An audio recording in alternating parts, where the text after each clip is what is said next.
The maternity ward was cozy, like basking in the sun. Emily, cuddling her baby, must have been super happy. Want to hold her? Emily asked John, who seemed a bit nervous. John scratched his head, feeling awkward. I might drop her. Maybe later. Emily glanced at me, seeming proud as she focused on her baby. It was like she was trying to show off compared to me, someone without kids. I wish I had a kid, John muttered cheerfully, looking at Emily. Trying not to laugh, I replied seriously, "Well, isn't there one right in front of you?" John and Emily looked confused until someone walked in and handed them something that made their faces go pale. I'm Sarah, 29 years old. My husband John is turning 32, and we're celebrating our 5th year of marriage. We both work at the same company, but in different departments. We met at work and fell in love. John, a successful salesperson, was quite popular among the female employees for his charm and sales skills. Before we got to know each other, I used to admire him from afar whenever we crossed paths in the hallway. Our first real interaction happened by chance when he helped me pick up some documents I dropped. Sorry, thank you so much. No, it was my fault for bumping into you. No, not at all. I was just spacing out. No, it was me. We couldn't help but find the situation amusing as we exchanged nods back and forth. As we picked up the documents, we shared a laugh and locked eyes. After that, we started chatting whenever we met in the hallway and occasionally went out for drinks or dinner. John's stories about his sales experiences were fascinating, and I understood why he excelled in his job. When we decided to tie the knot, some of my female colleagues were surprised. I left my job when we got married and became a homemaker. But circumstances led me back to work 2 years ago, though at a different company from John's. Since then, we've been working hard together. Although we still have a mortgage, we've managed to buy our own condo and save a bit. Our relationship may not be as romantic as when we first got married, but I believe we're doing well.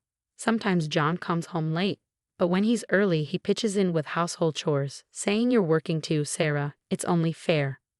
My friends envy me, saying, "You've got yourself a great husband." But we do have our share of problems, the biggest being our struggle to have children.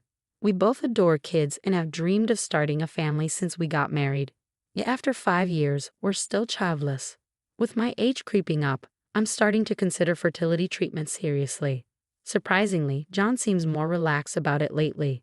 A few months ago, he was enthusiastic about starting a family together, but lately he seems less interested. He stopped bringing up the topic of children altogether. "Don't you want kids anymore?" I asked him one day. John looked surprised. "Why would you think that?" he replied. Feeling a bit frustrated, I said, "Because you haven't mentioned it lately." John gave me a gentle smile. "That's not true, Sarah. I do want to have children with you, but I don't want to pressure you," he explained, hugging me comfortingly. Another concern is the strained relationship between John and my dad. My mom assures me they'll warm up to each other eventually. But whenever John is around my dad, he seems tense. It makes me wonder if they'll ever really get along. It's understandable though, considering my dad is the executive vice president of John's company. When John first came to my house to meet my parents, he was so nervous he could hardly speak. My dad even teased him, "You're one of my salesmen, right?" I got defensive, saying, "John is the best salesman." My dad laughed it off, assuring John it was just a joke, which finally made John smile. Sometimes I worry that John faces challenges at work because his father-in-law knows everything he does. When I bring up my concerns, John brushes them off. "It's not so bad when you're the son-in-law of the executive VP. Even the bosses treat you differently," he says. "I'm not taking advantage of it, but they're just more understanding," he adds. "But doesn't that make work tougher for you?" I ask. "Nope," he replies, laughing, seemingly unfazed by the situation. The truth is, there's another reason for the tension between John and my dad. 2 years ago, John had a financial mishap unrelated to work, and my dad helped him out. It was a big deal, and it's why I went back to work. I think John feels guilty about it, even though my dad never brings it up. I can see John wants to make my dad proud, not just as a salesman, but as his son-in-law too. Since we don't have kids, we often go on dates on our days off. One day, after watching a movie, we ran into one of John's coworkers while strolling around town looking for a place to eat.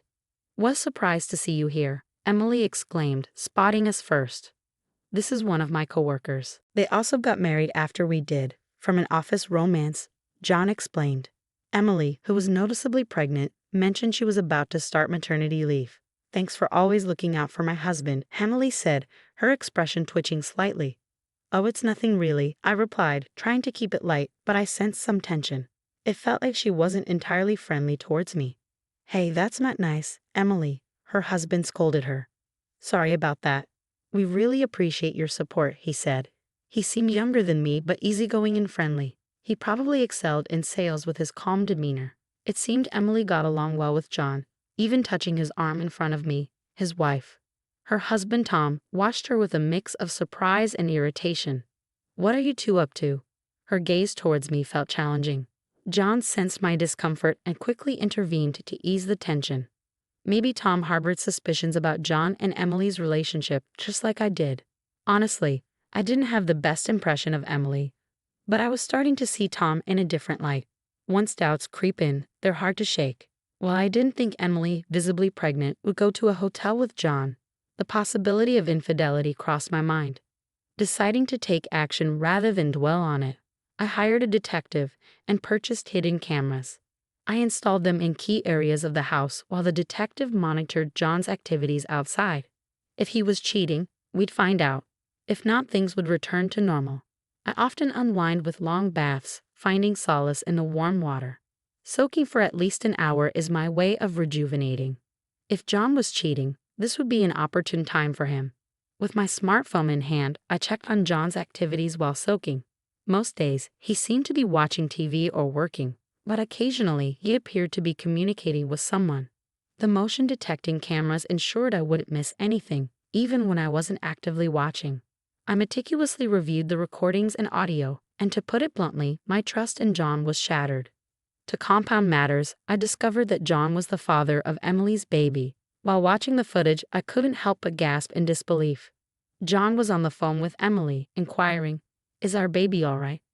Though I couldn't hear her response, his serious tone indicated he wasn't joking when he replied, "That's wonderful news." During one of John's bath times, I checked his phone and was stunned by the messages exchanged between him and Emily. "Are you okay?" "No suspicions." "Don't worry, he doesn't even know he's infertile."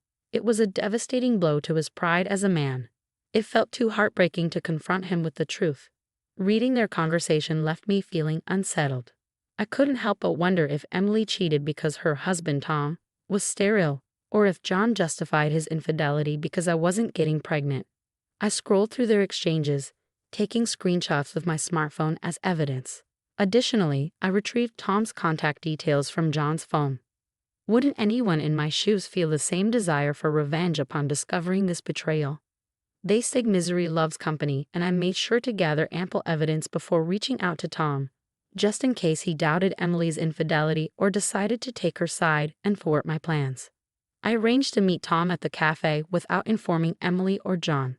To avoid raising suspicion, I called ahead and informed him about Emily and John's affair. He didn't appear overly shocked or distressed when he arrived. When I thanked him for coming, he simply nodded. "Actually, I wanted to talk to you, Sarah, about something," he said. Curious, I inquired, but Tom insisted on hearing my side first. He explained that revealing John's betrayal would be a betrayal in itself, and he needed a compelling reason to do so. I presented Tom with the evidence gathered by the detective and the proof I had collected. As he examined the images discussing sterility, his expression twisted in disbelief. "Emily seems certain about this here. Do you know anything about it?" I shared that we'd been married for 3 years and underwent testing about a year into our marriage. Tom and Emily had been eager to start a family early on, so he found it strange that they hadn't succeeded after a year. After the testing, I never actually saw the results myself. Emily assured me everything was fine on her end, he explained. Listening to his side, I realized the depth of the deception. I pondered why Emily didn't divorce Tom, knowing he couldn't have children. "Oh, that's because Emily is in debt," Tom explained. Apparently, Emily's desire to flaunt her lifestyle led her to rack up debts buying designer bags and clothes she couldn't afford on her salary. Now they were working together to pay off the debt, with the condition that Emily would curb her extravagant spending. Remembering Emily's behavior last time I saw her, her need for attention and luxury made sense. She probably felt threatened by John's attention to me and maybe wanted to make Tom jealous too. Debt, huh? Sounds like a perfect match for John. I blurted out, earning a puzzled look from Tom. In gratitude for his honesty, I decided to share something about John from 2 years ago. Interesting, Tom remarked with a smirk, clearly thinking along the same lines as me. I'm considering a divorce, I confessed. Me too. It's comforting to know you're thinking the same, Tom replied. Then he revealed something he had been holding back. Was your first encounter with John really accidental? He asked. I nodded. Yes, I dropped my documents and John helped me pick them up. It wasn't an accident, Tom interjected. What? He did it on purpose to create an opportunity? According to Tom, John had noticed my interest in him for a while. Tom was convinced that given the opportunity, John could get close to me. As I felt my cheeks flush with embarrassment at my own obviousness, Tom continued. If his interest had solely been in you, Sarah, it would have been one thing. But that wasn't the case. How so? I inquired. Because of who you are, the executive's daughter. John seemed quite pleased when he boasted to Tom about getting close to the executive director's daughter, meaning me. He seemed to view marrying me as a shortcut to advancing his career. It all makes sense now. That's why he was so mindful of my father and got so jittery when he met us, I realized. He even went around at work telling people he could easily talk to my father-in-law, the executive director, John bragged. I hadn't known about this since I'd left the company. John had brushed it off, claiming people were just being considerate on their own. But that's not the case. He married me to exploit me, to use my father's position as a threat. Yet he turns into a nervous wreck in front of my dad. It's pathetic, I confided in Tom. Can you get tested again? I'll do the same, I suggested. As for John and Emily, I had no intention of forgiving either of them. John had been antsy and excited for days leading up to the celebration of the birth. What should we get for the celebration? It's a boy. He'd exclaim happily, selecting gifts. The maternity ward greeted us with warmth and sunlight upon our arrival. Emily and Tom warmly welcomed us, and when John presented the clothes he had chosen, Emily's face lit up with joy. Tom excused himself to fetch drinks. With John attentively watching, Emily held the baby, radiating happiness. Would you like to hold him? John asked me with a smile, surrounded by our colleagues. John hesitated, scratching his head. Nah, he mumbled, glancing at me. Sensing my lack of enthusiasm, he quickly composed himself. I'm afraid I might drop him. Maybe later, he added sheepishly. Emily glanced at me, then chuckled, focusing back on the baby. It was evident she was subtly competing with me, knowing I didn't have children. I'd love to have a kid of my own, John remarked cheerfully, his gaze fixed on Emily. I almost laughed out loud at his comment but managed to maintain a serious expression. Well, isn't there one right in front of you? I quipped, trying to sound casual. Both John and Emily looked at me with confusion just as the door to the ward swung open abruptly. Tom entered with a couple of bottles of water, apologizing for the delay as he handed them out, slipping a folded piece of paper to Emily. Emily's expression shifted from confusion to shock as she unfolded the paper, revealing a divorce notice. What is this, some kind of joke? She exclaimed in disbelief. John, equally stunned, glanced at the document in her hand. Come on, Tom, this isn't the time for jokes. It's in poor taste, John remarked, his tone flat. It's no joke, Tom replied firmly. Emily's confusion turned to pale confusion, while John moved to confront Tom. I stepped in front of John and handed him my own set of divorce papers already unfolded. I'm not joking either, I declared. Moving to Emily's bedside, I laid out photos showing John visiting her house frequently during her maternity leave. What were you doing at my house when my husband wasn't home? I demanded. John, attempting to explain, claimed he was merely being considerate, checking in on Emily since they started at the company together. Yeah, John was just being thoughtful, Emily chimed in defensively. Their attempts to justify themselves seemed almost comical, as if they could talk their way out of the situation. It was absurd, especially considering their late-night communications. Was that concern for Emily or for the child in her belly, perhaps your own? I challenged John, sensing his anger rising. Stop it, Sarah.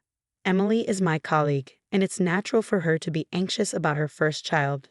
John retorted, his tone sharp. You're just jealous of me, aren't you? Just because you can't have kids, Emily interjected defensively, her words dripping with venom. I couldn't help but snort at her accusation, which only seemed to fuel her anger as she glared at me, her face flushed with frustration. Don't listen to her, Tom. This child is truly yours, Emily insisted, attempting to divert attention from the conversation. But Tom's mocking laugh coincided with me showing Emily the incriminating evidence on my smartphone. A recording of John joking about his own infertility, followed by a video of him inquiring about the well-being of our child. See, should we check who you were really talking to? I challenged as Emily's bravado faltered in the face of undeniable proof.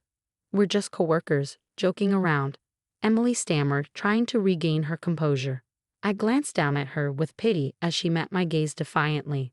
Hold on to him properly, Emily. He's a precious life, I advised gently as the baby stirred in her arms, almost falling.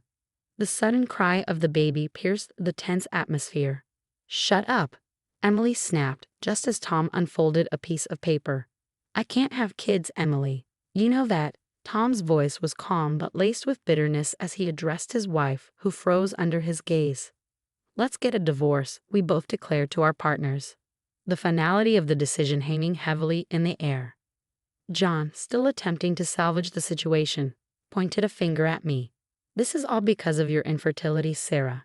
There must be something wrong with you, just like with Tom, he accused. I felt a surge of anger rise within me. It's not me, it's you, John.